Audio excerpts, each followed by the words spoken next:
आजकल सबसे बड़ा इशू हर घर में लड़ाई, गृह क्लेश। इसका क्या कारण है? खैर, गृह क्लेश तो बहुत ज्यादा है और लगभग हर घर की कहानी। देखिए, गृह क्लेश आदमी के जीवन के अंदर अब हो रहे हैं तो सिर्फ पति पत्नी तक ही सीमित नहीं रहे। घर में मतलब पीढ़ियों में लड़ाइयाँ चल रही है। दादा है, बेटा है, पोता है, 3 पीढ़ियां है, तीनों में आपस में नहीं बन रही। बेटे की पिता से नहीं बन रही है, भाई की भाई से नहीं बन रही है, बहन की बहन से नहीं बन रही है। तो गृह क्लेश होता क्या है कि हम व्यक्ति की कुंडली से देखें।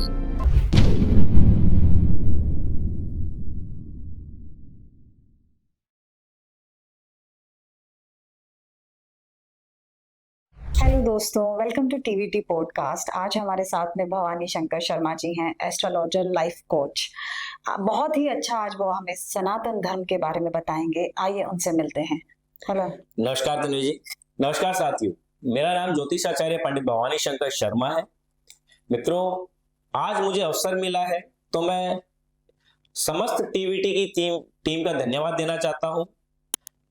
आप मुझसे पर्सनली, व्यक्तिगत तौर पे भी अगर आपके जीवन के अंदर कोई समस्याएं हैं, आज की तारीख में युवाओं को कई प्रकार की समस्याएं हैं, गृह क्लेश है, लव मैटर है, एवं कई ऐसी चीजें हैं जो अपने करियर के विषय में भी जानना चाहते हैं या फिर धर्म के विषय में उनको कुछ भटकाव है, तो आप निसंकोच मुझसे कांटेक्ट कर सकते हैं। मेरे कांटेक्ट नंबर आपको स्क्रीन पे शो हो रहे होंगे।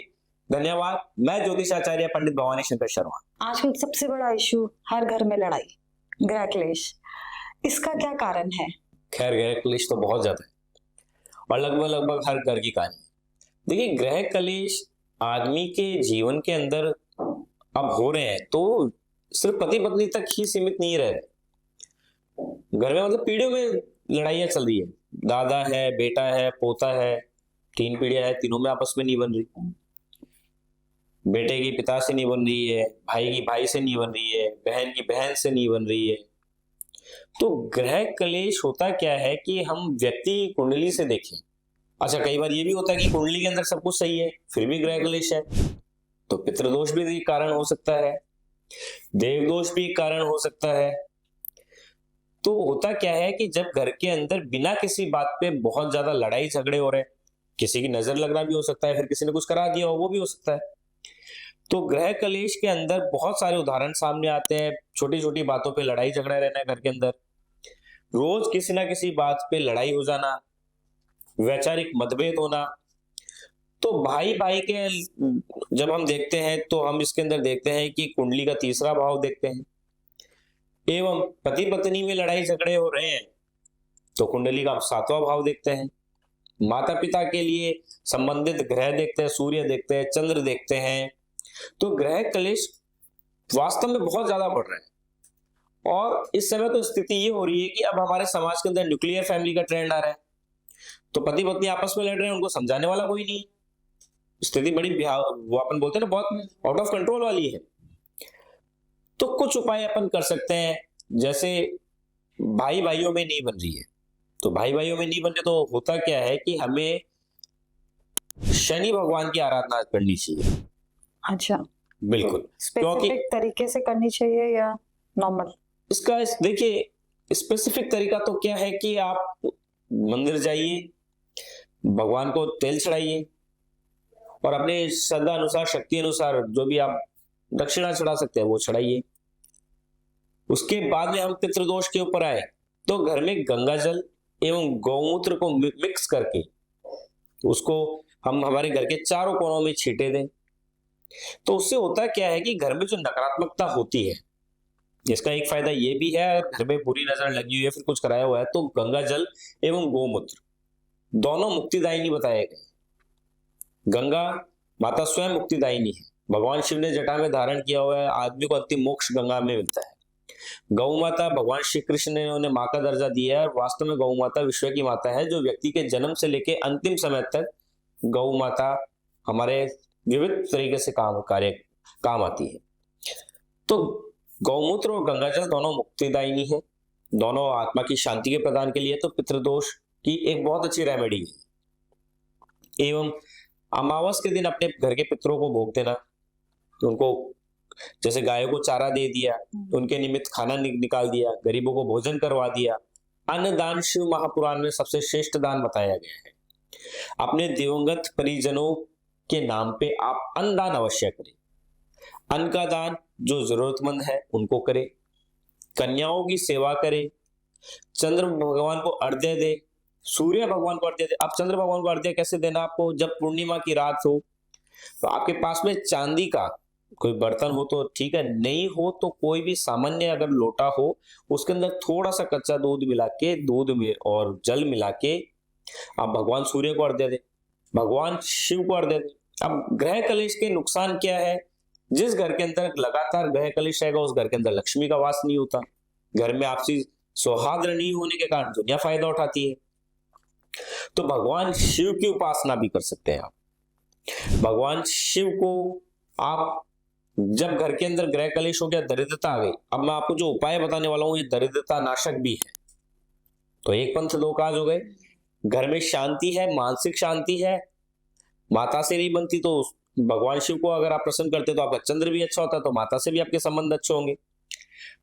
आप भगवान शिव को कोशिश करें कि शुक्रवार के शुक्रवार आप गन्ने का जूस जो है वो चढ़ाएं शाम के समय। अच्छा, शाम के समय। हाँ, दिन छिपने से, सूर्यास्त से ठीक, सूर्यास्त और वो जो शाम का जो समय मिला जुला होता है, गोधूली वेला बोल दो, हाँ, उस समय आप भगवान शिव को अनार का जूस से अभिषेक जरूर करें। गंगा जल ले ले, उसके बाद में आप अनार के जूस से अभिषेक करें और पंचामृत चढ़ाएं। भगवान शिव की कृपा से आपके अपनी बहन से, अपने भाई से, आपकी पत्नी से संबंध जरूर अच्छे होंगे। तो ग्रह कलेश का ये भी बहुत बड़ा उपाय है। भवानी जी, जैसे अब अगर हम ये ग्रह कलेश की बात हो रही है, हमारे पास बहुत सारे डीएम भी आते हैं। हमारी कौन सी आदतें या हमारी किन चीजों से इनकी शुरुआत हो सकती है कि अगर हमारी कुछ गंदी आदतें रहती हैं या हम कुछ ऐसे काम करते हैं अनजाने में जिससे नेगेटिविटी घर में आनी स्टार्ट हो जाती है और फिर आगे जाके कई सारी चीजें प्रॉब्लम आनी स्टार्ट होती है, जैसे ग्रह कलेश हो गया, दरिद्रता आ गई, ये सारी चीजें। अब जो ग्रह कलेश है ना, कई लोगों को मैं आपको बताऊं गॉड गिफ्टेड मिलता है। वो कैसे मिलता है? अच्छा, गॉड गिफ्टेड मिलता है। वो कैसे मिलता है थोड़ा ये आपको मैं बताना चाहूंगा। अब किसी के बच्चे के पैदा होने से पहले अगर उसके घर में पितृदोष है तो उस बच्चे की क्या गलती है? उसको वंशागुणत मिला है, हेरिडिटी में मिला है। पितृदोष भी एक दिन में नहीं बनता है। वो ये नहीं है कि कुछ घटना हुई और अगले दिन से पितृदोष बन गया। कई प्रकार के पितृदोष बनते हैं, तो वो व्यक्ति उसी प्रकार उसका उपाय करे तो आदमी उसमें अपने जो ग्रह कलेश है उसको कम कर पाएगा। अब व्यक्ति को यह भी देखना चाहिए कि ग्रह कलेश उसके कुंडली के कारण बन रहे हैं, पितृदोष के कारण बन रहे हैं, फिर किसी ने कराया है। समस्या का कारण क्या है? समस्या का कारण जब हमें पता लगता है तो उसका समाधान भी उसी तरीके से होता है।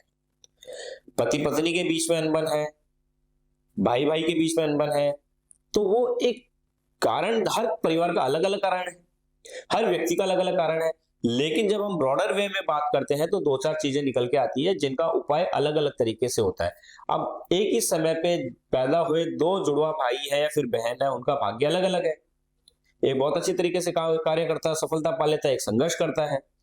तो कुछ चीजें ऐसी होती है जो समस्या तो आ गई उनके साथ में, अगर वो ध्यान दे ले तो समस्या का निराकरण भी है।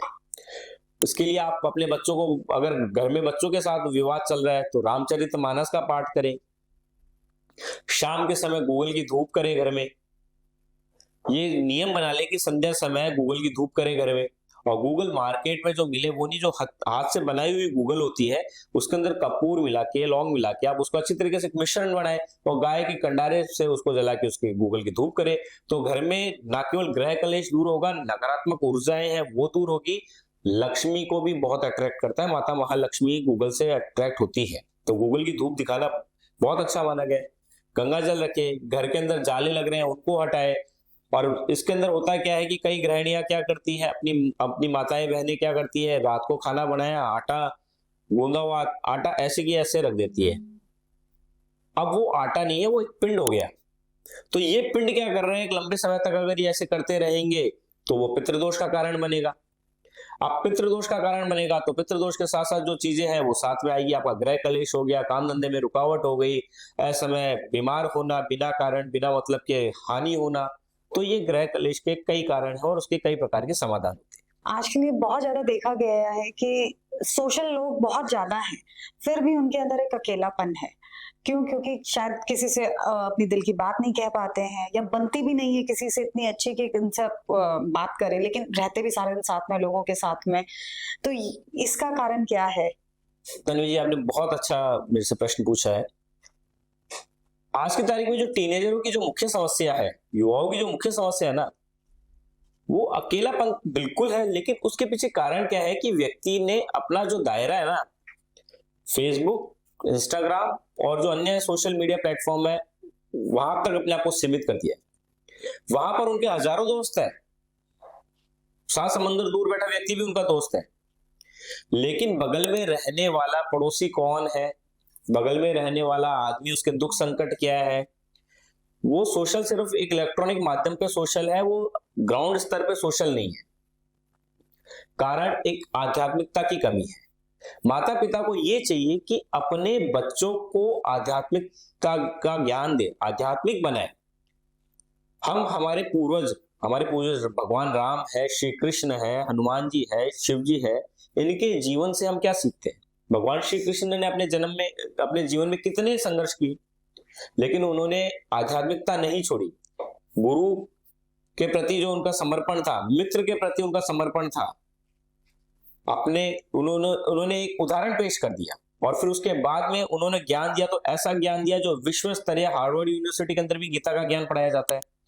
तो आप अपने आप को ईश्वर के करीब लेके आए, अपने माता पिता के करीब लेके आए, और इलेक्ट्रॉनिक डिवाइस के कारण, इन सोशल मीडिया के कारण व्यक्ति क्या भटक रहा है।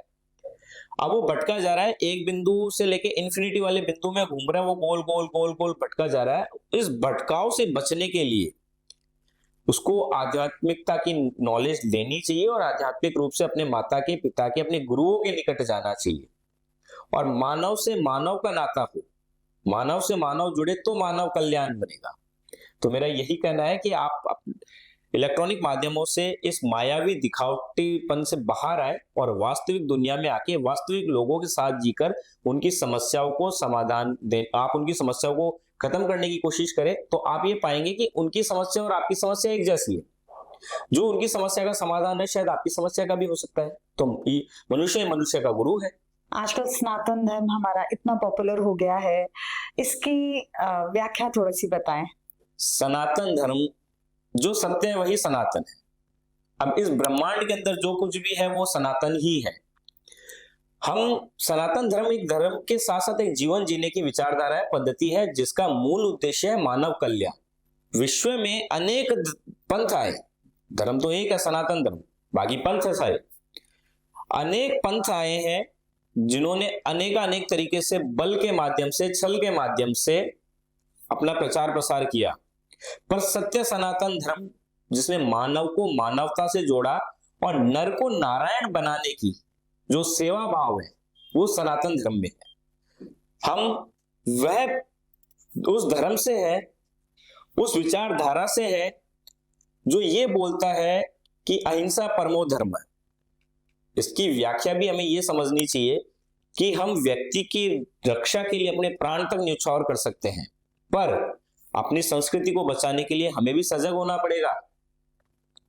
हमें सहनशीलता, सहिष्णुता, क्षमा, ये सारे जब ही अच्छे लगेंगे जब हम इसको सनातन धर्म की रक्षा के लिए या फिर सनातन धर्म की जो मर्यादा है उसको बचाने के लिए हम काम में लेंगे। सनातन धर्म मनुष्य के कल्याण के लिए है, विश्व के कल्याण के लिए है। सनातन धर्म में कभी भी, कहीं भी, किसी भी तरीके से बल का प्रयोग की व्याख्या नहीं है। हम ज्ञान के पूजक हैं, हम सरस्वती के पूजक हैं। हम जब व्यापार करने पे आते हैं तो हम सिद्धांतों के साथ व्यापार करते हैं। हम शत्रु से शत्रुता करते हैं तो भी हम सिद्धांतों के साथ करते हैं कि अमर्यादित रूप से हम नहीं करते। जीवन की मर्यादा सनातन धर्म है। जीवन को जीने का जो तरीका है, जो मोक्ष की तरफ लेके जाता है, जो इंसान के धर्म, अर्थ, काम, मोक्ष, ये चारों जो आश्रम है उसकी तरफ लेके जाता है, वो सनातन धर्म है। सनातन धर्म विश्व में हमेशा था और हमेशा रहेगा, क्योंकि वो सत्य है। उसको, सनातन धर्म को मानने वाला हमेशा खुद से ज्यादा दूसरे के कल्याण के लिए सोचता है, और इसका उदाहरण अनेक समय पे अनेकों अनेकों आए हैं। कोरोना के अंदर भी अगर आप देखेंगे तो भारत ने अगर वैक्सीन बनाई तो सबसे ज्यादा मानव कल्याण के लिए बाहर एक्सपोर्ट करी। भारत ने ये नहीं देखा कि मेरी 1 अरब 40 करोड़ जनसंख्या के देश है। बहुत अच्छा मैनेजमेंट था सरकार का, केंद्र सरकार का, इनका बहुत अच्छा मैनेजमेंट था। उन्होंने बहुत अच्छी तरीके से देखा, पर हमारा जो मूल था वो क्या था? विश्व का कल्याण। हमें भी मिले, दूसरे को भी मिले। हम स्वयं केंद्रित नहीं है। हम जो हमारे जो भी संसाधन है, हमारा जो ज्ञान है, प्राचीन समय से हमने लोगों के कल्याण के लिए लगाया है। और उसकी प्रेरणा हमें कहां से मिलती है? सनातन धर्म से मिलती है। भगवान राम ने राज्य त्याग दिया, भगवान श्री कृष्ण ने जेल में पैदा होकर सत्य एवं धर्म की स्थापना करी। कौन सा कष्ट था जो भगवान श्री कृष्ण ने नहीं झेला? भगवान राजा राम जो आदर्श है, एक आदर्श पुत्र है, एक आदर्श पिता है, एक आदर्श पति है, एक आदर्श राजा है। कौन सा कष्ट था जो उन्होंने नहीं झेला? पर उन्होंने कभी मर्यादा नहीं छोड़ी। वर्तमान समय में अनेकों अनेक हमारे देश के संत महात्मा है जो अनेकों अनेक उन्होंने प्रण लिए हैं। किस लिए? मानव कल्याण के लिए। और उसका मूल उद्देश्य क्या है? सनातन धर्म। तो सनातन धर्म ही सत्य है, सनातन धर्म ही भविष्य है। नमस्कार दोस्तों, आपको अपने जीवन की समस्याओं से संबंधित कोई विशेष मार्गदर्शन चाहिए या फिर आपकी समस्याओं से आपको कोई विस्तृत जानकारी चाहिए तो आप मुझसे पंडित भवानी शंकर शर्मा से दिए गए कॉन्टैक्ट नंबर पे सीधे संपर्क कर सकते हैं। मैं यथा कोशिश करूंगा कि आपकी समस्याओं का शीघ्र अतिशीघ्र आपको सॉल्यूशन दे सकूं। धन्यवाद। जय श्री बालाजी की।